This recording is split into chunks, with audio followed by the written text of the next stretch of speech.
The coins of Bharuch, or brooch as it was called by the British, have been an enigma because most catalogs start and end at the British period, which is a period of around 20 to 30 years.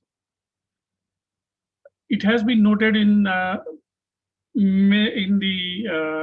records that there was a mint at Bharuch, which was established with the permission of the Mughal Emperor Ahmedabad sometime in 1748. But the coinage of these, of these Nawabs were till now quite elusive. Only a couple of them have been noted in the past. I think Dr. Stevens in his book has also referred to just one coin from the Nawabs, which was an issue of Alamgir II.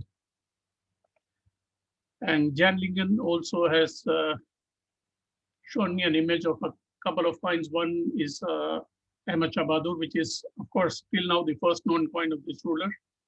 And another one coin I think he's mentioned is somewhere in the 1180s. Now, Bharuch is located. One sec, what happened?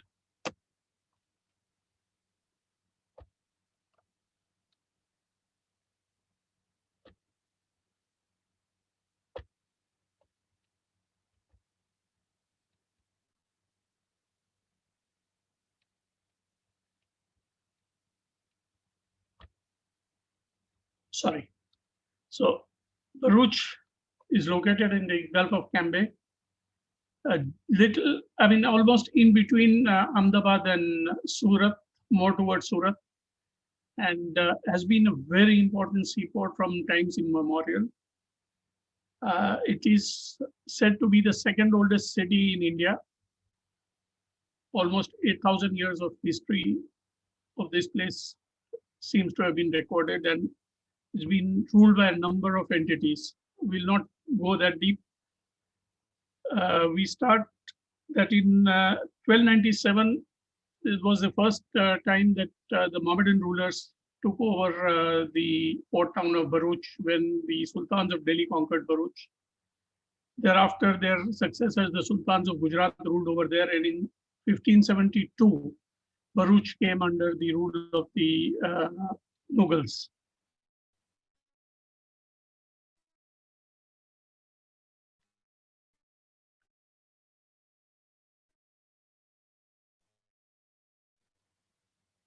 Means not the British name brooch, but Bharuch. Sorry, is my audio clear? Because I get a message saying that my internet is unstable. You went out for a second there, but you're back now. Okay. So I take the name Bharuch because that is the name that is found on the coins. Now, the coinage of Bharuch can be split into three areas. The Nawabs of Bharuch, the British East India Company. Then through a treaty, the Sindhias came in for about 20 years, and then it again reverted to the British. The list of Nawabs of Bharuch, starting with Abdullah Beg. Abdullah Beg was a general who was placed in command of the port of Bharuch by the Nizam, who had been given the area as his personal fief by the Mughal emperors. Abdullah Beg's son Mirza Beg was the next Nawab who started his rule in 1152, and it was he who started the first mint with the permission of Ahmad Shah Bahadur. He was succeeded by Mughal Beg, after which there was a war of succession in amongst the grandsons of Abdullah Beg. After that,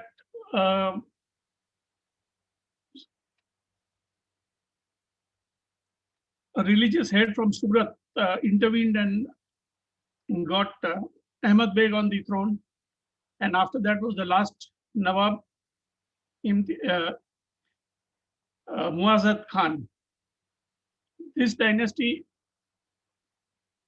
ruled for about 36, 37 years. And the issue of coins is for an even shorter period. Once the British took over, they were in control of Bharuch for about 10 years, after which, as I said, through a treaty, it was handed over to Gwalior.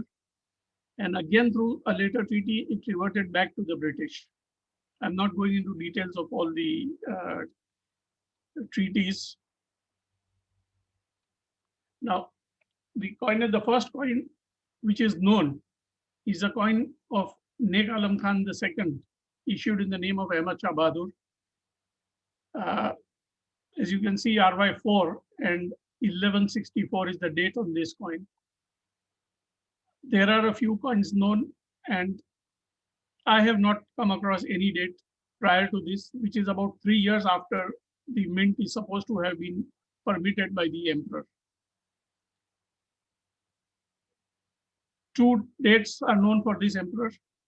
As you can see, 1164-4 and RY5, which does not seem to show any AH, which is at around, in these coins, around 9 o'clock position on the obverse of the flan on the coins that have been seen. Only 2 coins have been known for this emperor. No coins in the name of Mughal Beg, who ruled for a very short period of about 3 months, are known. Now, these coins do not carry the name of the local emperor, but are all issued in the name of the Mughal emperors, as most Indian coins have been. And it is only by date that we can decipher which ruler or attribute which ruler issued which coins. So in the case of Mughal Beg, it would have been 1165 RY Ahad, but no coins have been found of this date. The next ruler, Nek Nam Khan, in the name of Alamgir II. Again, here also 2 dates have been found. 1172, again RY4. And the next is 1172 RY5. Dr. Stevens has recorded 1173 RY6, but I have not been able to find any image of such a coin. But since he has mentioned that coin, I'm sure that it would exist. Then Nek Nam Khan in the name of Shah Jahan III. Curiously, here we see RY2, whereas the ruler ruled for less than a year, and it's not possible. But somehow I have found even Surat has an issue of Shah Jahan III RY2. So I have not come across again a coin of RY1 in this case. These coins quite often do not show the date or the ruler's name. I mean, even the the Mughal ruler's name. And I have taken it as that the mark in the scene of the Julus, what I have shown in the center of the, between the 2 images, help attribute the coin to particular rulers.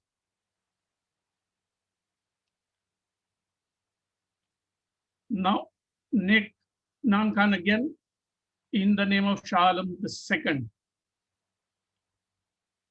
Here you see the different marks in the scene of the Julus. RY2 unfortunately does not show any mark, but the date 117 can be seen at around 12 o'clock position on the left image. The last digit is of the plan. So this cannot be a later coin of RY20s. And that is why I say it is RY2.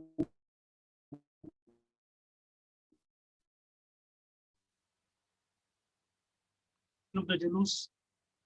Unfortunately, RYs are off the plan on both these coins.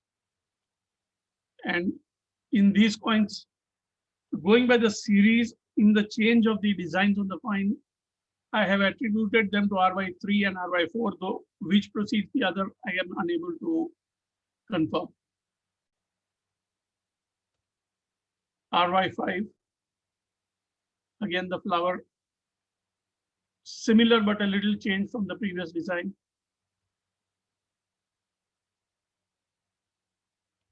RY6, the quality of the flower starts deteriorating.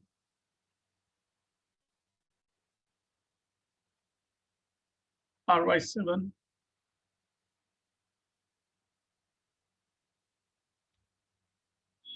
and RY8.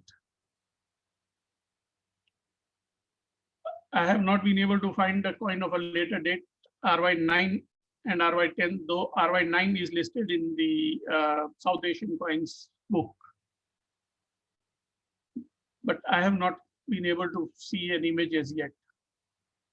But these are the coins issued in the name of Neknam Khan. Now, I made a collage of all the marks which could help attribute the coin to the different dates, because most of these coins do not carry a date. And if they carry a date, they don't carry the mark of the seal. 2 and 9, you can see, are missing.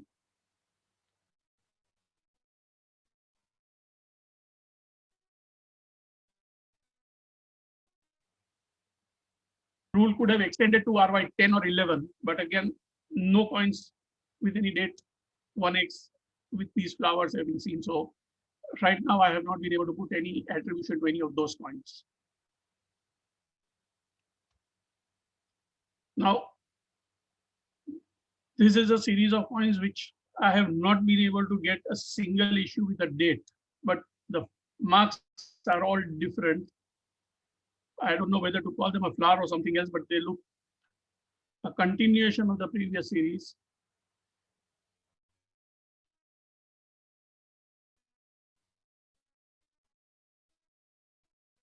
These coins, I believe, was the last ruler of this short dynasty.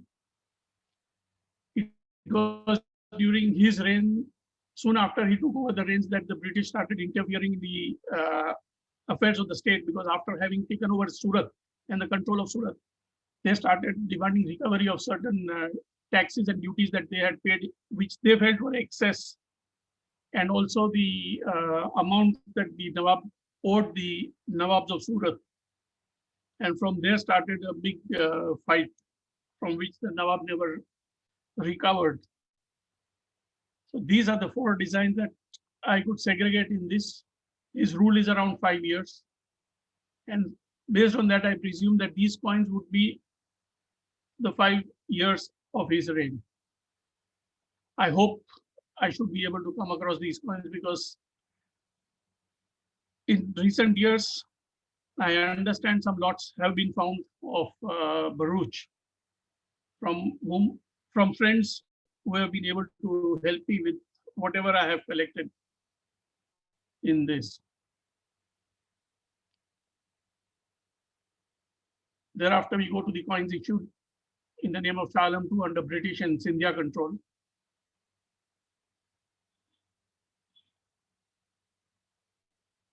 The British introduced the St. Thomas's cross on the coins in place of the flowers that were put by the Nawab.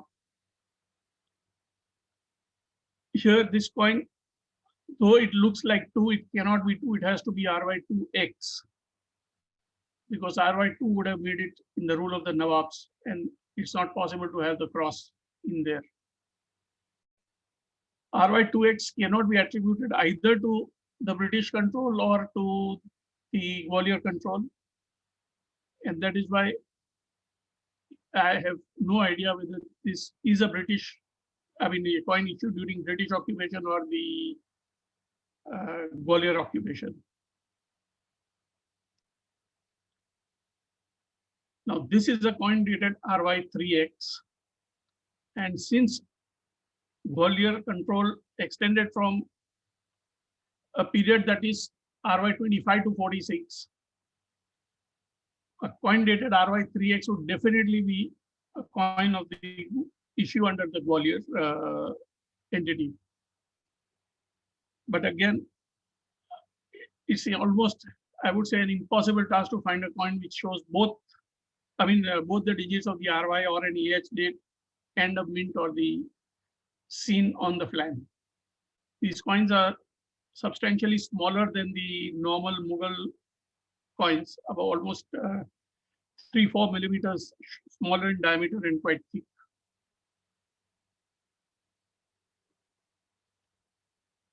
Now these are various coins which again have no this thing, but with different type of crosses.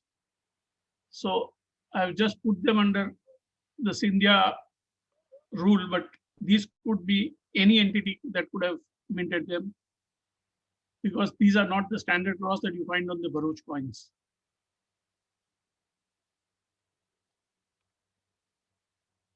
This is a Nazrana which Jan Lingen has posted on Zeno, which shows almost the complete information, but yet lacks in the second digit of the RY. The date here is retro 1212. I was in real luck that just 3 days ago, I spotted this coin being offered for sale by some person on Facebook, where the date 1217 was very clear. The cross can be seen as well as the mint. So this can positively be attributed to the reign of Daulat Rao Sindhia, just a couple of years before before Bharuch was ceded back to the British.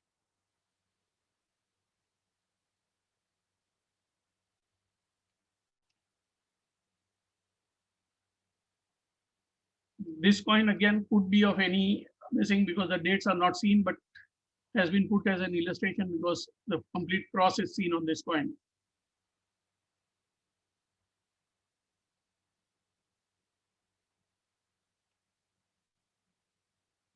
Now there is an enigmatic series of coins dated beyond the time the British took control of the mint at Surat and started minting coins with a fixed RY 46, both from Surat and from Bombay. There have been many discussions. The standard catalogs list these coins as French issues, but the French were nowhere in this area, so it's impossible that they would be French issues. They are definitely not Surat issues because the records, as Dr. Stevens has been able to highlight very clearly, shows that the RY 46 coins of Bombay and Surat minted were of similar style and nature. So who could have minted these coins with the mint name Surat? There are 2 or 3 options. Jan Lingen believes these could be just across the Gulf, minted at Bhavnagar, which looks to me to be a fairly good argument because the Thakur of Bhavnagar was forced to close down minting a decade or so after the stoppage of minting of these coins. So it is likely that these coins would have been minted at Bhavnagar. There was another viewpoint which was discussed in depth amongst all the greats of the people, are knowledgeable people of this series. Dr. Stevens was there, Jan Lingen was there. I think Stan Goran was also involved in that discussion on Facebook about 5-7 years ago, wherein one of the points raised that it could have been minted at Bharuch. There is no proof on where they were minted, but this series has dates well beyond the reign of Shah Alam II, as is the case with most coins in Gujarat. Like we have coins in Ahmedabad also dating up to RY 53. This series goes up to, I think, RY 55 or 58. So with the Surat mark, who issued them is a big question. The copper coins. Now this is again an enigmatic series.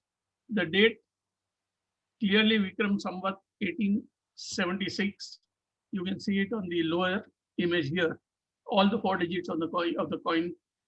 Otherwise, you normally find either the first 3 or the last 3, or sometimes only 2 digits on the coin. Clearly, Jilla Bharuch, Sanat 1876. That would make it around 1820. This is the time when coins were minted also at Bandar Dholera. There was a big rush of kacha paisa minting in this area. So, not sure, but again, it is the time when the British decided to mint coins and asked for a tender to subcontract out the manufacturing of these coins to citizens of Bharuch. So who minted these? Again, is a big question. But Jilla Bharuch and Bandar Dholera, there is a possibility of a British connection in this minting. These are the coins which Dr. Stevens has attributed to the minting at Bharuch, the bell mark of the British East India Company on both sides of the coin. They're not very difficult to find now. Till he attributed them, these were not considered to be of Bharuch, but these have been found in this region in a fairly large, not large, but fair quantities. So you come across one for sale almost every month or two. And the same coin,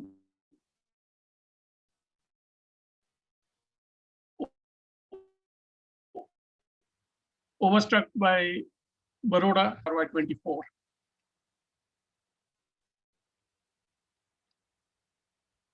This would lend credence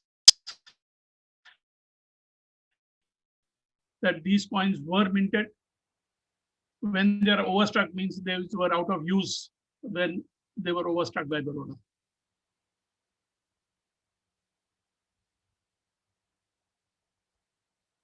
So with that, I come to the end of my presentation on the coins of Bharuch.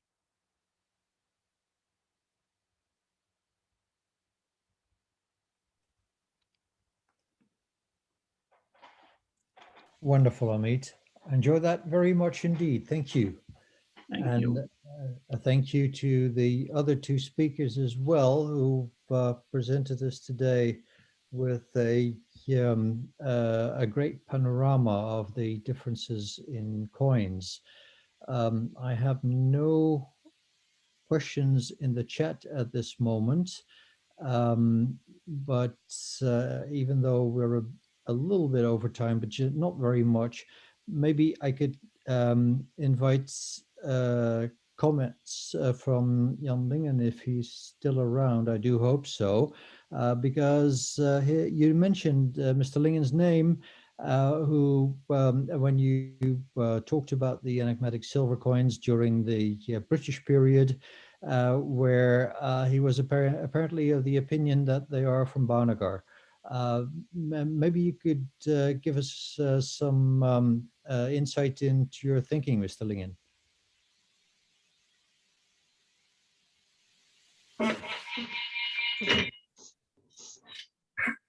Hello, do you hear me? Yep. Well, it was a discussion that time on some Facebook about the later coins of Surat. And it appeared to me, and I wrote it in the Journal of the Oriental Numismatic Society, that these coins could be produced at a nearby mint. And Bhavnagar was known to be a mint where, say, forgeries or it is claimed that Bhavnagar produced fake coins, and it's an idea that for me that then could have been made at Bovnagar. Definitely, the later coins are, in my opinion, not a product of the Nawab of Surat. He gave in all his rights. It was an idea by Shalendra Bandara that he perhaps opened a private enterprise where he continued to strike coins. However, the type struck the later coins, years 50 up to 58, 55 is mostly seen.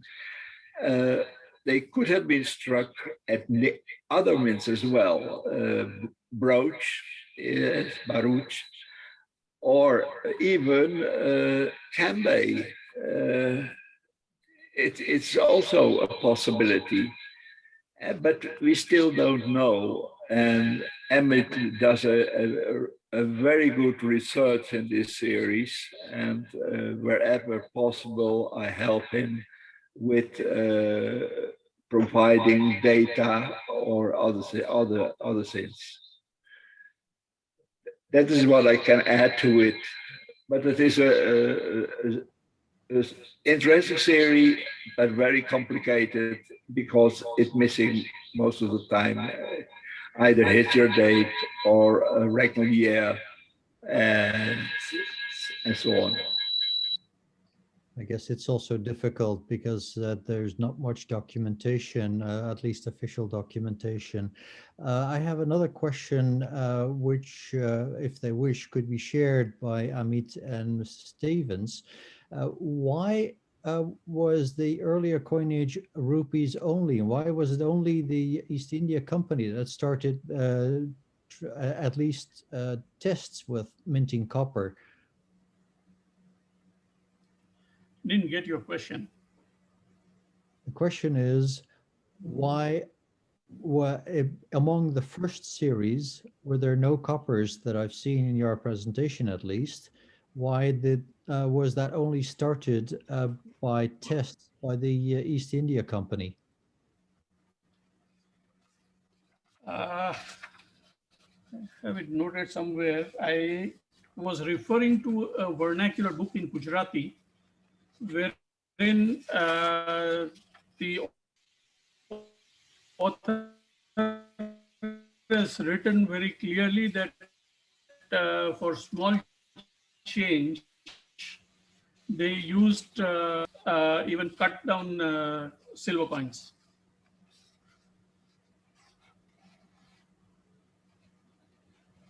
Yeah, it's here. This is a book called History of the City of Bharuch, printed in 1914, authored by Gadpat Ram Himmatram Desai, a resident of Bharuch.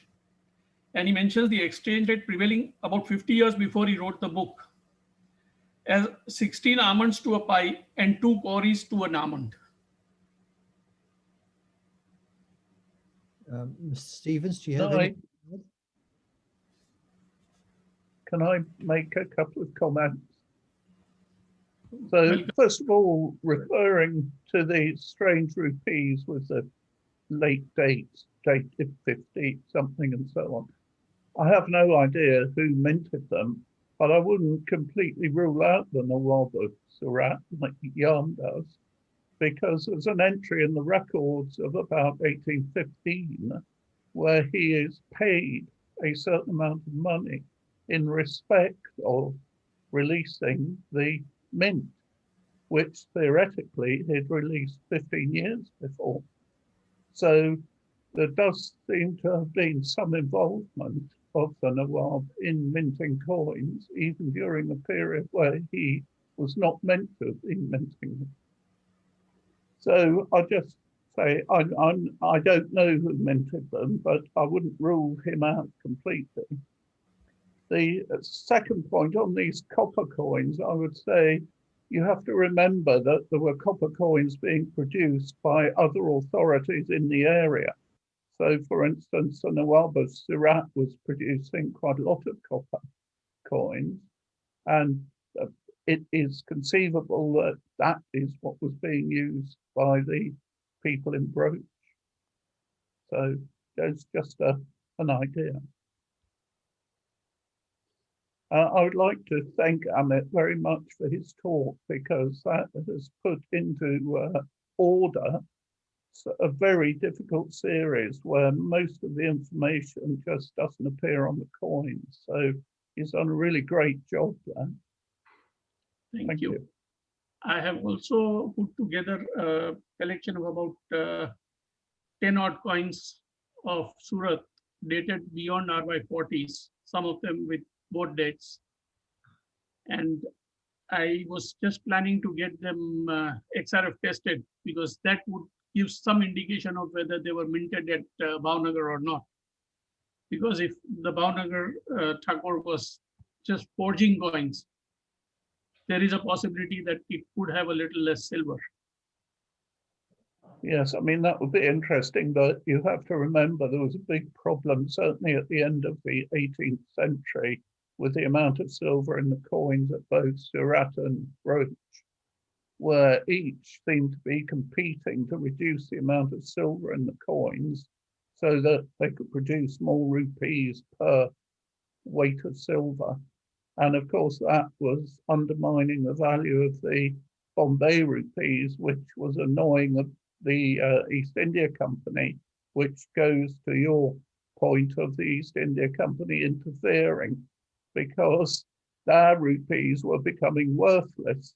So they wanted to stop the production of rupees at both Surat and Bharuch. So the amount of silver in the coins is really very variable.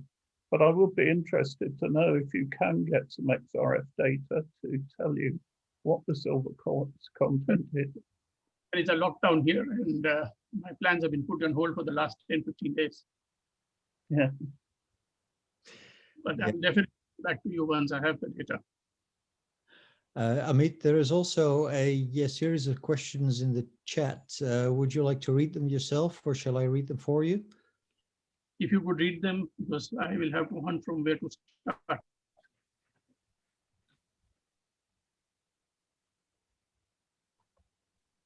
Ajay Anand, do you know if the minting records are available from Bharuch? Well, minting records for Bharuch are available, and a lot of them have been reproduced by Dr. Stevens, but that is for the British period. I have not been able to access any records of the mintage figure for Bharuch, but I think Dr. Stevens has mentioned that there is something available. So maybe that would eventually find its way out.